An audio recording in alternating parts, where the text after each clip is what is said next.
Media సంస్థలు కావాలని చెప్పేసి పదే పదే పదే పదే ఒక వ్యక్తి యొక్క వ్యక్తిగత స్వేచ్ఛకు భంగం కలిగించే విధంగా మహిళని చూడకుండా ఫోటోలు పెట్టి అన్యాయంగా అక్రమంగా ఏది పడుతుంది మాట్లాడారు వంశీ అంటాడు. వంశీ అటు దొరకలే మొన్న మామూలు గట్టిగానే అవుతున్నాను పని.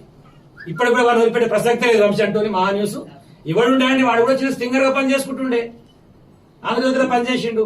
అప్పుడు సేమ్ ఇట్లా ఎంఆర్పీఎస్ మాట వాళ్ళు దాడి చేస్తే ఆ కేసులో కూడా జైలుకి పోయాడు వాడు. మరి ఇలా మహా న్యూస్ అదే తట్టైనా కొడతాను మేము కూడా అనొచ్చా, మాడొచ్చా? అంటే ఇలాంటి కార్యక్రమాలు చేసి ఇలాంటి లంగ పనులు చేసి ఇలాంటి ఇల్లీగల్ దందాలు చేసిన వేళ ఒక మీడియా ఛానల్ కొందరమైనవారు అని చెప్పి మేము కూడా అనొచ్చు కదా. అంటే నువ్వు చేసినటువంటి పనులు, మీ ఇళ్ళలో జరిగేటువంటి పనులు ఇతర మహిళలు కూడా చేస్తాను నువ్వు అనుకుంటున్నావా? అది మీకున్నదేమో కల్చర్, మా దగ్గర లేదు. సో మహిళ యొక్క స్వేచ్ఛని భంగం కలిగించేటువంటి రైట్ ఓడించింది నీకు. ఈ రోజు వరకు ఫోన్ ట్యాపింగ్ కు సంబంధించి ఆ విచారణ చేసినటువంటి ఏ ఒక్క సంస్థనైనా సరే విచారించినాము ఇది బయటకు వచ్చని చెప్పిర్రా?